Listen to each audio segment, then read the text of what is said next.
Di kota Cordoba pada abad ke-12, lahirlah seorang ulama, hakim, dan filsuf besar, Abu al-Walid Muhammad ibn Rushd, yang di barat dikenal dengan nama Averroes. Ia hidup di masa Andalusia yang kaya akan ilmu, tapi juga penuh gejolak politik. Selain dikenal sebagai ahli fikih dan dokter, Ibn Rushd punya satu peran yang membuatnya dikenang sepanjang masa. Ia menjadi komentator utama Aristoteles. Bahkan di Eropa, ada pepatah. Aristoteles menjelaskan alam, dan Ibn Rushd menjelaskan Aristoteles. Mengapa Ibn Rushd disebut komentator? Karena ia menulis ulasan panjang dan detail tentang hampir semua karya Aristoteles. Tapi jangan bayangkan komentarnya seperti catatan kaki. Ia tidak hanya menjelaskan, tapi juga mengkritik, mengembangkan, dan meluruskan. Ibn Rushd ingin menunjukkan bahwa filsafat Aristoteles selaras dengan akal sehat dan agama jika dipahami dengan benar. Karyanya terbagi dalam 3 jenis komentar: singkat, menengah, dan panjang. Dengan cara ini, ia menjadikan filsafat Yunani lebih mudah dipahami oleh generasi setelahnya. Melalui pusat penerjemahan di Toledo, karya Ibn Rushd diterjemahkan ke bahasa Latin. Disinilah perannya menjadi besar. Di Eropa abad pertengahan, banyak orang mengenal Aristoteles bukan langsung dari teks Yunani, tetapi dari komentar Ibn Rushd. Karena itu ia dijuluki The Commentator. Bahkan pengaruhnya begitu kuat hingga muncul aliran filsafat yang disebut Averroisme Latin, terutama di Universitas Paris. Di abad ke-13, Universitas Paris menjadi pusat filsafat Kristen. Di sanalah komentar Ibn Rushd memicu debat besar. Salah satu gagasan yang paling kontroversial adalah tentang akal universal atau intellectus unicus. Ibn Rushd berpendapat bahwa akal manusia pada dasarnya satu dan universal, bukan milik individu. Ini menimbulkan pertanyaan besar. Kalau begitu, bagaimana dengan kebebasan individu, dosa, dan pahala?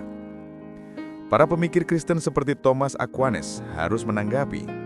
Ia menulis Contra Averroistes, membantah tafsiran Ibn Rushd, tapi sekaligus mengakui bobot intelektualnya. Paris pun bergolak. Gagasan Ibn Rushd mengguncangkan fondasi teologi Kristen, memaksa mereka untuk memperdalam filsafat agar bisa menjawab tantangan. Averroisme Latin melahirkan 2 reaksi. Di satu sisi, banyak mahasiswa dan filosof muda tergoda oleh gagasan Ibn Rushd karena logis dan rasional. Mereka merasa ada jalan baru untuk memahami dunia tanpa harus terjebak pada dogma. Di sisi lain, otoritas gereja marah. Beberapa ajaran Ibn Rushd dilarang, bahkan disebut sesat. Namun justru karena larangan itu, rasa penasaran semakin besar. Larangan membuat karya-karyanya semakin dibaca diam-diam. Ibn Rushd menjadi seperti api yang ditiup angin. Dilarang, tapi justru semakin menyala.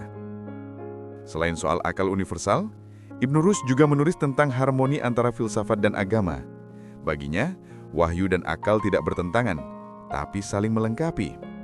Ia percaya bahwa agama untuk semua orang, sedangkan filsafat adalah jalan khusus bagi mereka yang mau berpikir lebih dalam. Pemisahan tingkat pemahaman ini sangat berpengaruh dalam sejarah filsafat. Eropa kemudian menemukan jalan menuju Renaissance humanisme melalui jembatan Averroisme. Sementara di dunia Islam sendiri, Ibn Rushd kurang mendapat apresiasi pada zamannya karena banyak ulama menolak filsafat.